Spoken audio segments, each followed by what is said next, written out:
Hello and welcome to another edition of Power of the Pen. I am Luana Bradford with the Bradford Group and principal of the Bradford Group Consulting.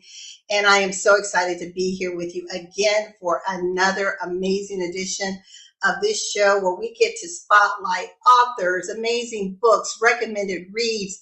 And today I'm even extra excited because we are talking about a book that touches on finance. And those of you who know anything about me, being a mortgage broker or financial analyst, this is in my wheelhouse. And we have the amazing How Money Works consultant, Miss Tracy Oriyomi, who will be joining us shortly. And I also want to just pause for a moment to say that when we think about our physical well-being, our emotional well-being, our mental well-being, we have to also think about that financial well-being as well. Because when our financial house isn't in order, it can create stress, anxiety, and then we start to have that snowball effect. And one of the things that I love about my prior discussions with Tracy is just her deep knowledge in not only what is happening right now in the economy, but more importantly, what is happening with women in finances. And we're going to start off talking a little bit about some statistics, getting us all grounded on the same page, and then we're going to do a deep dive into the book.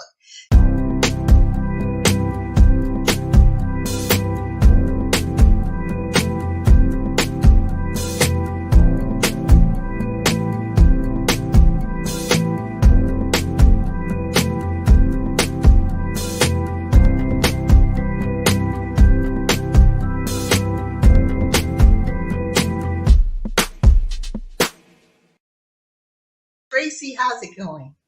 Going amazing, Luana. Good to see you. Thank you so much for having me.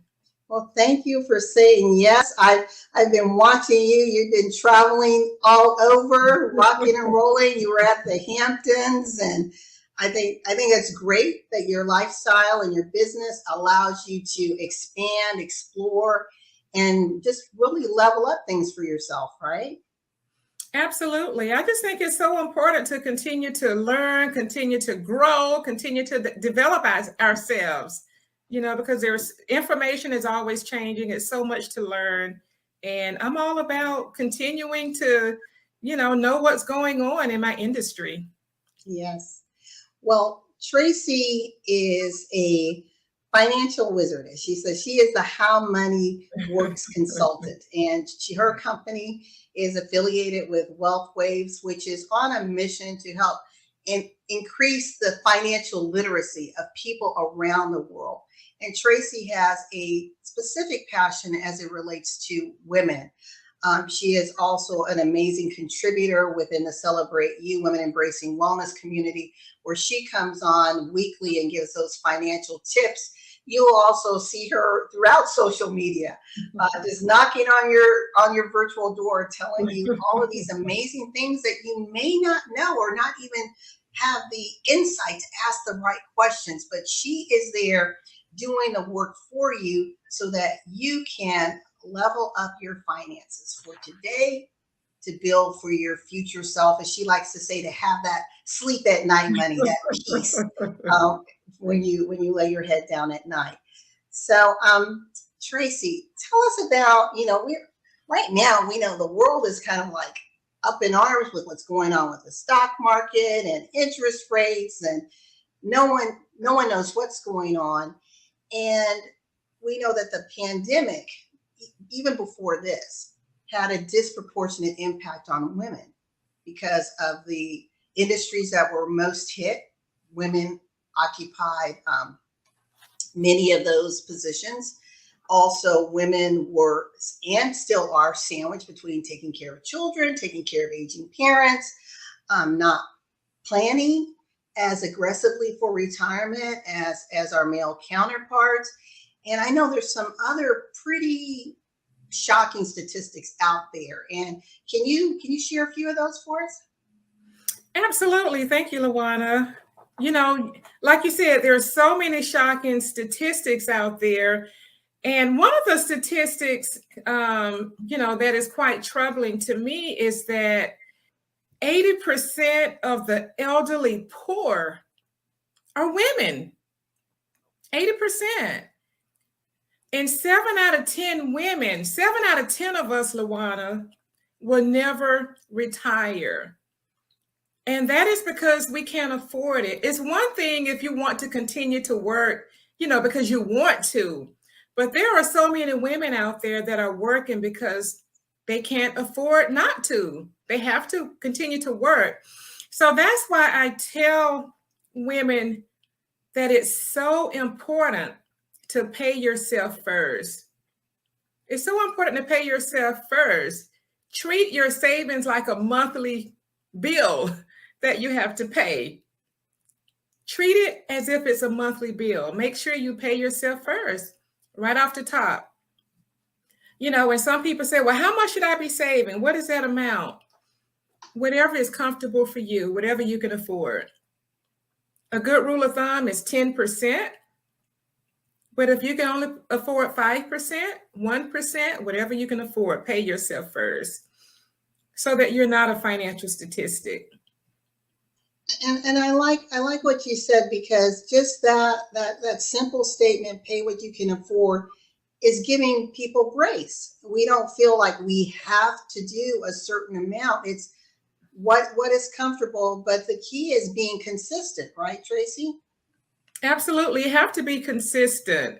There's something called dollar cost averaging. If you're just consistent, putting in that certain amount on a consistent basis over time, that money is going to grow and compound, and you're going to see the results down the road. Now, this particular book by Barbara Stanny, she said the full title is Prince Charming Isn't Coming, How Women Get Smart About Money. And what I loved about this, just the title in and of itself, we think about, older generations, it was, about if you went to college, you're going to college to find a husband, right? Even though you're getting an education, your parents wanted to make sure that you found a husband. My parents, they've been married now 68 years. Wow. And when I talked to my mom, even though she did work, she worked later in life. She always will use terms like, well, I never had to worry because dad was always there to take care of everything, right? So it's, again, that Prince Charming mindset. But how many women today think that Prince Charming, someone's going to come in and they're on their white horse and just take care of everything financially for them? I think women are becoming smarter today with money. I think that as a result of, what we have seen in the economy, as a result of what we've seen other people experience, we are getting a little smarter with money. And we are realizing that we do have to make sure that we take care of ourselves. But there are still a lot of women out there who are still waiting on that Prince Charming to come along, and save them financially. And the premise of the book is we cannot wait for someone to come along and save us. We have to do what is economically feasible and responsible for ourselves. We cannot put that on someone else. We have to make sure that we're taking care of ourselves financially.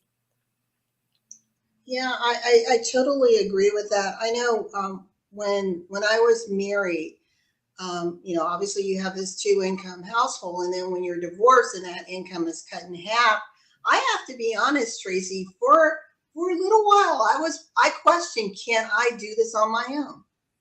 Can I still maintain, and do I have the ability to do it?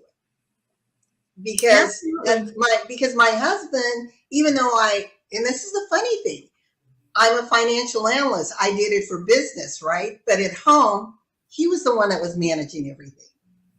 I knew where the bills, where the money was going, but as far as actually sitting there managing, that was what he did. But I did it on the workspace. But when we got divorced, I actually got scared. I became nervous, like, oh my gosh, can I do this? And that's quite normal, Luana, because in a lot of households and a lot of marriages, women do leave that financial responsibility up to their husbands, because it's just something that historically speaking, women have allowed their husbands to control the finances. And even in the book, the author talks about women who were very powerful in the workforce, women working on Wall Street, handling, hundreds of millions of dollars for their clients. But when it came to their own finances, they didn't have that same attitude towards their finances. They weren't as comfortable managing their own finances. Right. In the book, she talks about two fundamental truths. So I just want to read this one, and then I want to pass it back to you to just kind of dissect that for us. But the fundamental truth, number one, she says, you don't need a lot of money to begin. So many women I meet fool themselves into thinking that if they don't have a lot of money, there's not much they can do.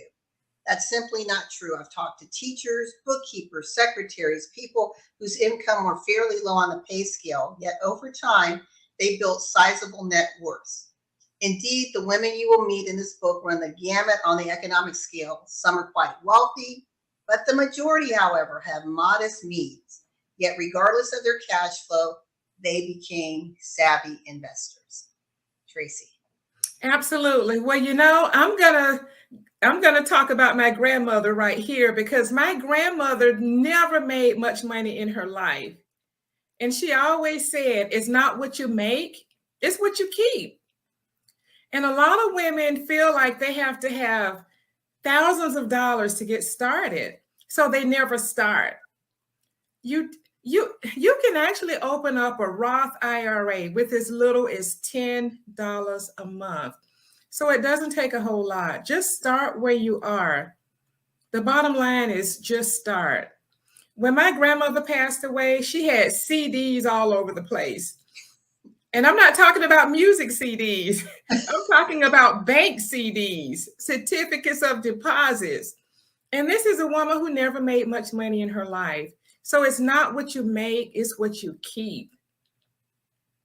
So let's talk about your grandmother for a second. And I think it's just such a sweet story. How did she, with limited education, limited means, come to know and apply the fundamental principle of, not so much what you make, but what you keep? That's a great question, Lawana, because I actually asked my grandmother that. She only had a fifth grade education, and she experienced tragedy after tragedy after tragedy. And she said to me, when she was 35 years old, she realized that one day she was going to get old and that she needed to start preparing for her old age while she was young. And she just started saving her money. And just religiously would just start saving her money. And she was the go-to person in my family for money. Whenever someone got into a bind and needed money, she was the go-to person. A woman who didn't have the type of education that most people have, but she was a master of her money. That's amazing. And as you said, she woke up and realized, okay, I'm going to get old one day. Then what? And so often, many are, I like to call it, just tiptoeing through life, enjoying the now, which is okay, but not planning for the future. The story of the ant and the grasshopper, right? It's a very similar mindset. And the frightening thing, Tracy, is the average age for a woman at widowhood is 59 years old. 59 is very young. Yes. And then when you're looking at now what the pandemic has caused, the widows are actually a little bit younger. So we're living longer, right? Or we're going to experience, most women will either be experiencing managing their own financial household. Either it's by choice, it's your choice to live independently, or tragically by death or divorce. Absolutely. Which is why it's so imperative that we pay ourselves first. That is one of the greatest things that any of us can do to build wealth, is to pay ourselves first. And like I said earlier, treat it like a monthly bill.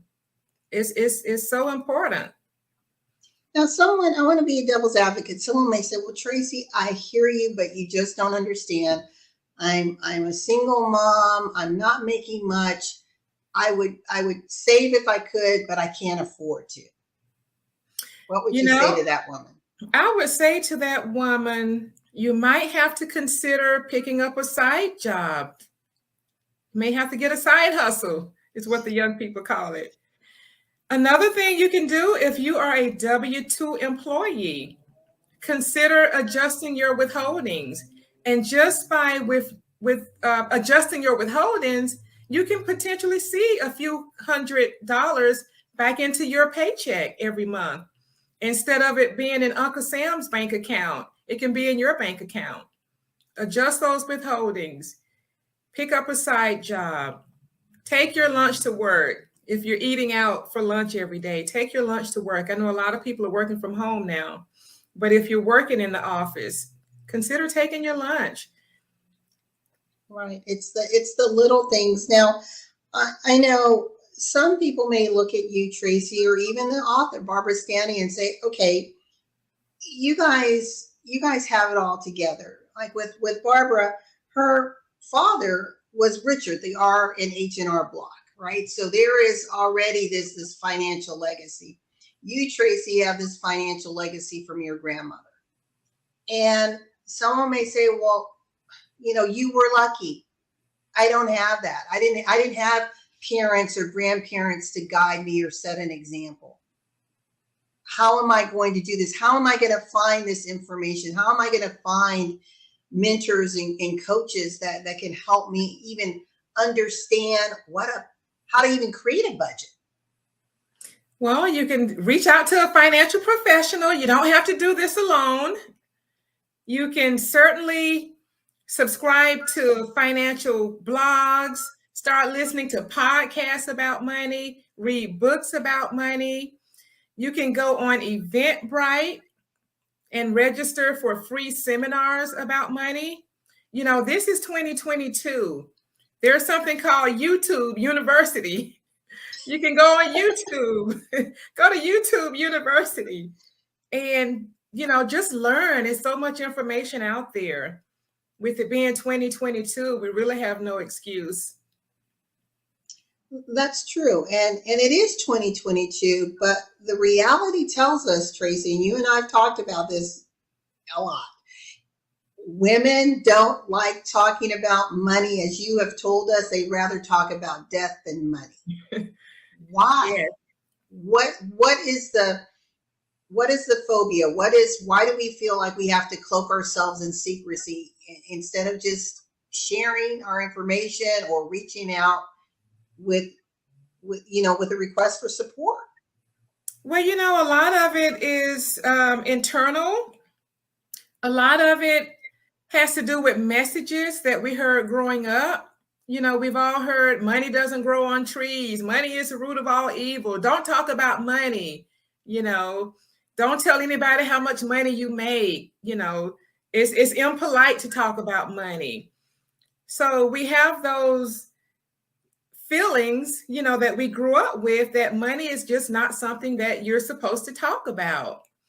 But we have to talk about it. If we don't want to be a financial statistic, we have to talk about it. We have to find a community, like the Celebrate You community. We have to find a community of women that we can trust, that we can reach out to for support, because you don't have to do this alone. Reach out for support. Reach out to other women that you trust, that you can talk to. I want to read this, because one of the things that I found, and I think you would agree, that those of us that are very passionate about this message about money, where we want to see as many people win as possible, it's because we've either seen something or we've experienced something. And it's like, we don't want anyone to have to go through that. And she says, it's called The Awakening. She said, then one day my carefully constructed illusions abruptly disintegrated into dust. I went to the bank's ATM to take out money, not more than $60. And a message on the screen told me I didn't have enough cash in my account to cover the withdrawal. I was startled. This was never supposed to happen. I put the plastic in again, then again. Please, I prayed, this must be a mistake. But the machine insisted it was right. I knew something was terribly wrong. Can you imagine the daughter of H&R, the R in H&R Block, not being able to get $60 out of the ATM machine because she let her husband handle everything, thinking that he was handling the finances properly, and lo and behold, can you imagine? And not only that, Lawana, how about she got a tax bill for, I think it was like $500,000 that she had to pay, yes, not knowing any of this was going on. So that's why it's so important for women to know what's going on. We cannot leave everything up to our husbands, our significant other. We have to know what is going on. You know, I was, as you were just talking, I was reflecting on my mom, even though I mentioned that she worked later in life.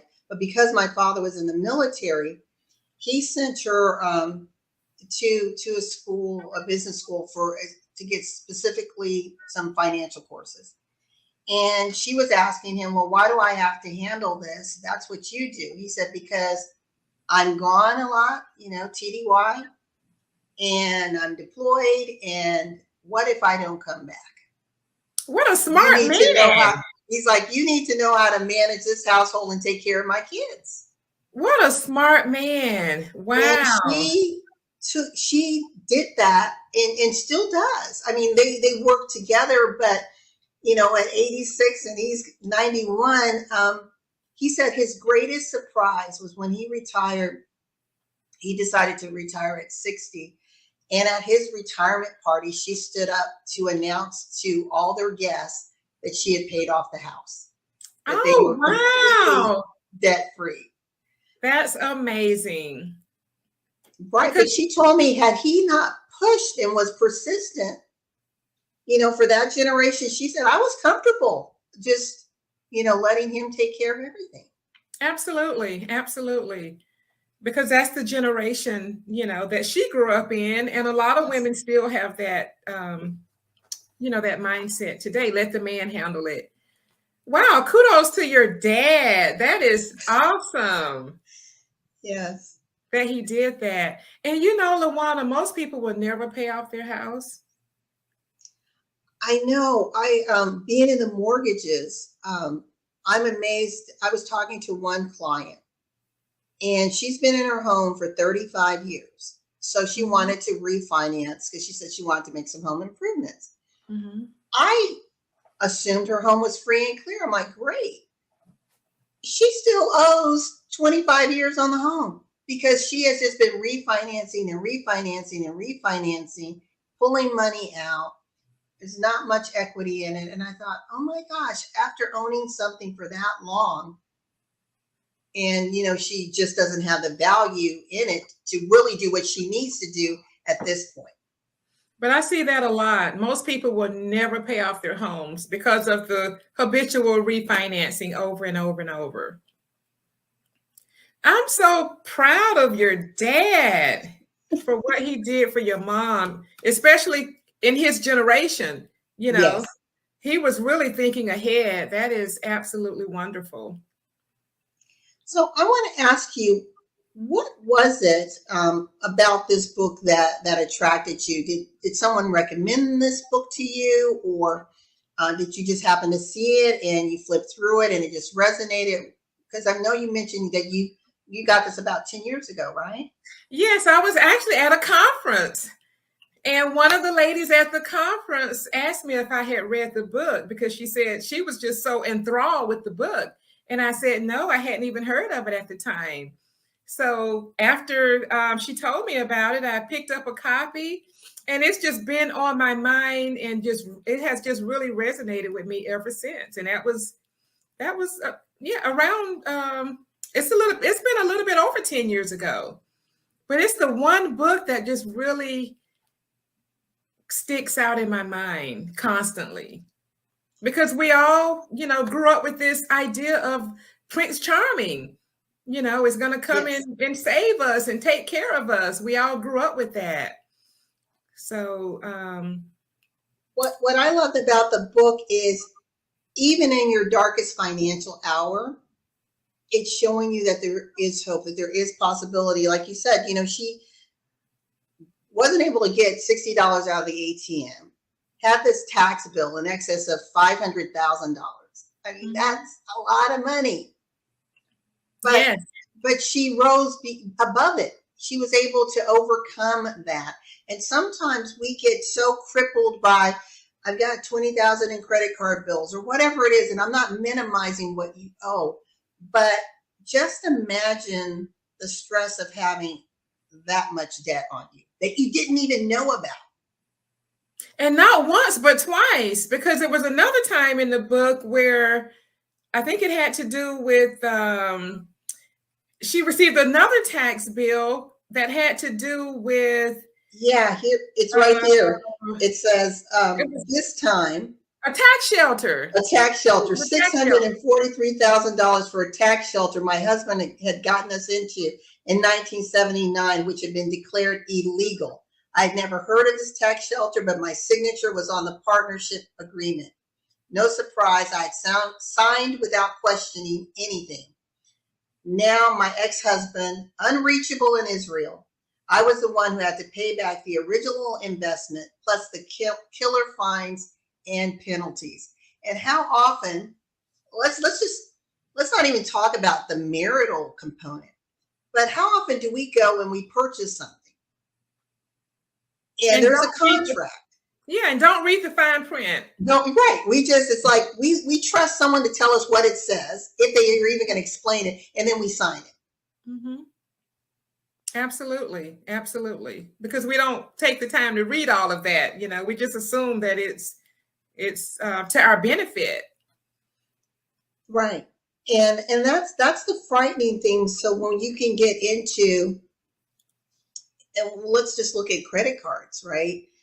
Depending on what kind of rate you have, and your rate is tied to prime. And now we see what's happening with what the feds are doing.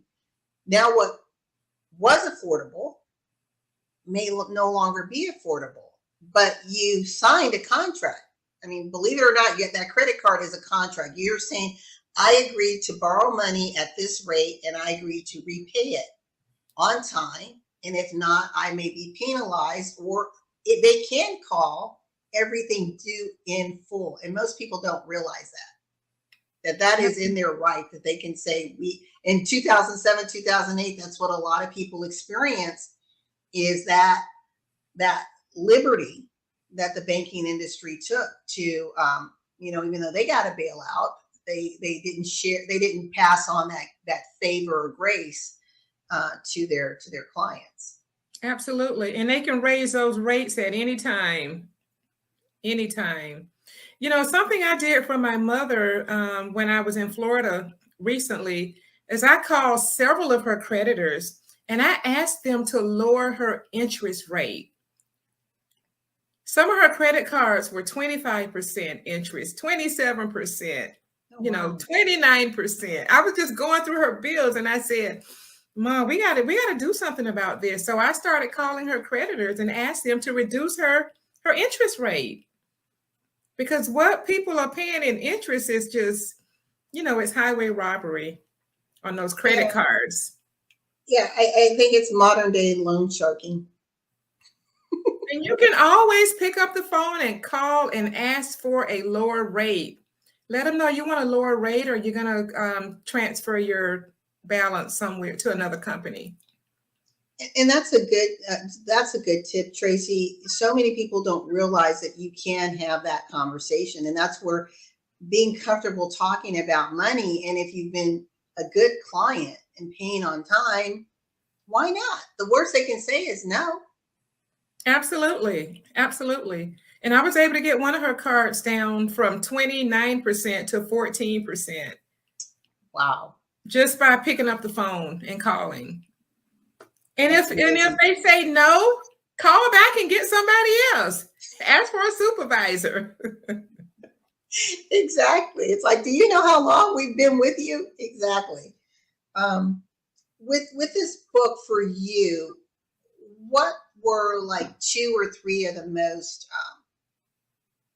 I guess, poignant points that you walked away with? You know, one of the points that I found to be interesting was not waiting until there's a crisis. Don't wait until you're forced to start saving money. Don't wait until, there's a job loss or something tragic happens before you start taking your finances seriously.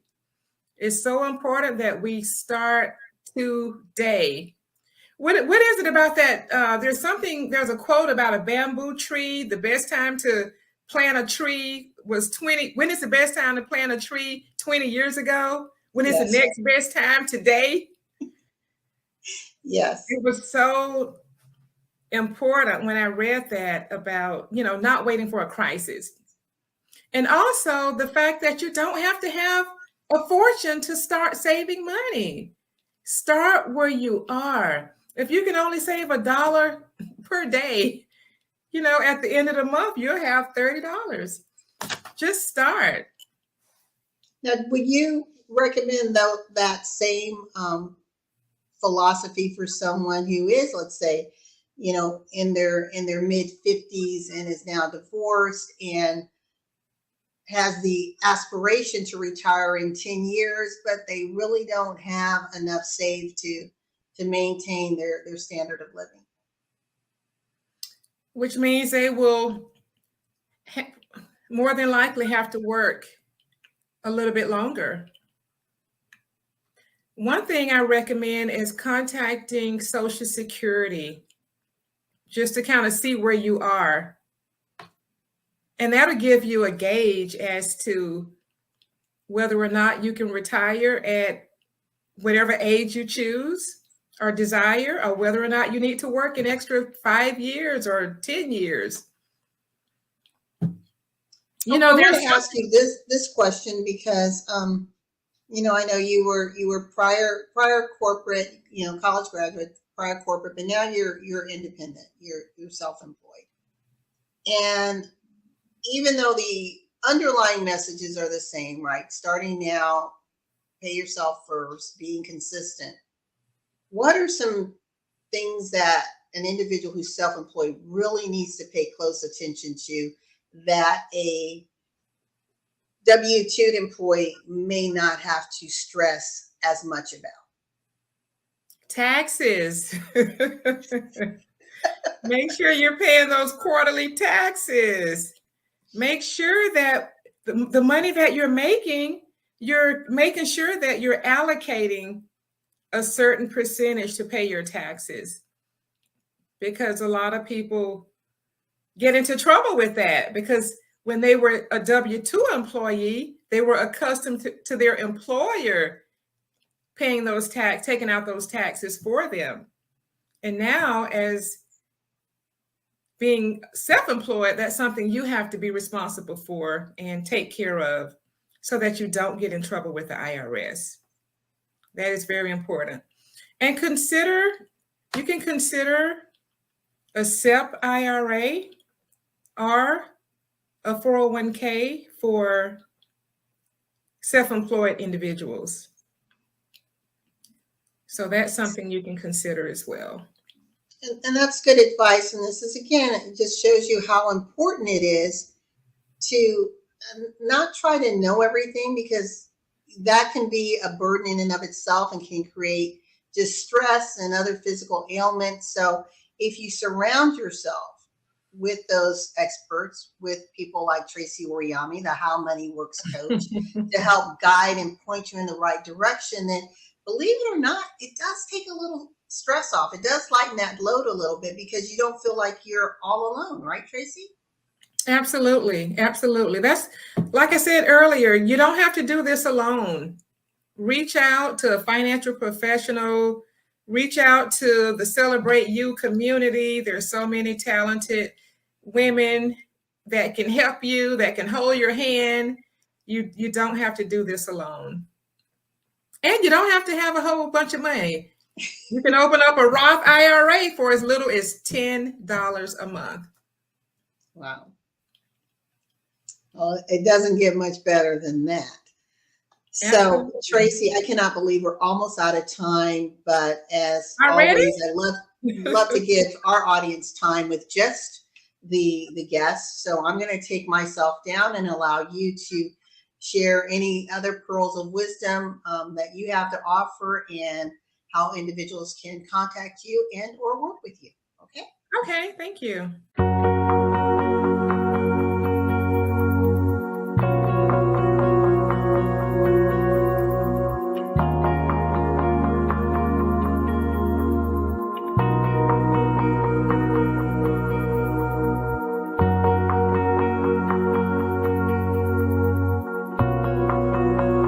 Years. If you wait 10 years to start investing, you actually are losing $100 every day for every 10 years that you wait to start saving, which is over $300,000 in retirement savings.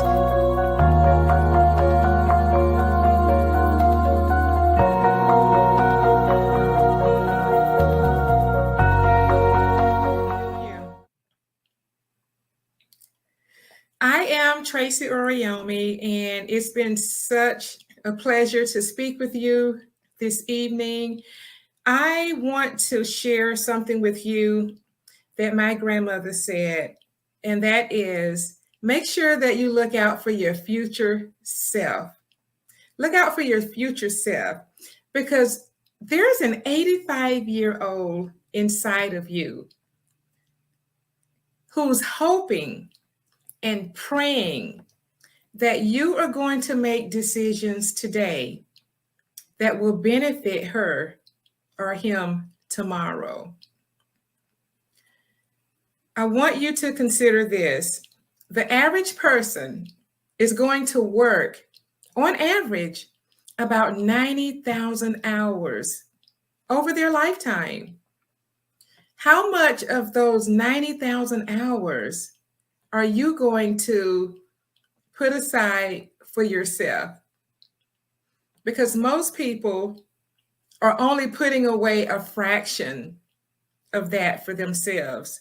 So think about your future self. Think about your 85-year-old self that's counting on you, that's hoping and praying that you're going to make decisions today that they will benefit from tomorrow. And it's never too late to start. Just start where you are and reach out to a financial professional, such as yours truly. I can be reached on Facebook at Tracy Hill Oriyomi. I can be reached on Instagram at Tracy Oriyomi. I'm also on LinkedIn, Tracy Hill Oriyomi. And you can also find me in the Celebrate You community here on Facebook. So that's what I'd like to leave with you today. Just start where you are. And I want to say this, Maria Shriver, former First Lady of California, she surveyed women who were on the brink of poverty. And she asked those women, what was their biggest regret? And the majority of those women said they regret that they did not learn more about money. So it's so important that we educate ourselves, that we read books, listen to podcasts, reach out to a financial professional so that you can have the lifestyle that you envision. Thank you so much. Thank you so very much, Tracy. Tracy Oriyomi, the How Money Works coach, is here with us today, sharing her recommended read by Barbara Stanny, Prince Charming Isn't Coming. And the one thing that Barbara Stanny said is, when we dispel the myth that someday our Prince Charming will come, that then becomes the most important financial decision we will make. So that's where we're saying, I'm taking control. I'm steering this ship. I'm ensuring that I'm doing what I need to today, as your grandmother said, to take care of my future self, right? Make sure Absolutely. that she's happy when she looks back. Absolutely. Absolutely. So when you're making those decisions today, make sure you think about your future self. Yes, yes. Well, Tracy, thank you so much. It has been such a pleasure having you on, having you a part of the Celebrate You community, and just all of the tips and tools and strategies that you give, not only to our community, but to women and men around the world. I salute you. It's a heavy cross to bear, but someone's got to do it, and you're saying, I'm here. So we appreciate you and all that you're doing. And I just ask that those of you that are just wondering, what do I need to do? This isn't about judgment. This is a no judgment zone. The worst thing you can do is do nothing. So if you just want to have the conversation, contact Tracy at howmoneyworks.com/Tracy Oriyomi. As she mentioned, reach out to her on social media, Tracy Hill Oriyomi. She's easy to connect with, a gentle soul, easy to talk to, but a financial powerhouse. You definitely want to have her in your, I don't want to say in your back pocket, but just walking beside you and whispering in your ear, so that you can make, as she said, the best decision for your life, to build the life that you want to have. It's all about you. We only have one life to live, so let's live it to the fullest, right, Tracy? That's right, to the absolute fullest. We only get one shot at this. Well, you can purchase the book by Barbara Stanny, Prince Charming Isn't Coming, on Amazon. And again, we thank you all for joining us for another edition of Power of the Pen. I'm Luana Bradford. You can follow us on E360 TV, Apple TV, Samsung TV, Roku, and on Facebook. We will be back next week with another special guest and another amazing book. Until then, continue to read, elevate your voice, and remember that when your vision intersects with opportunity, success is inevitable. Until next time, bye everyone. Bye, Tracy. Thank you. Thank you for having me, Luana.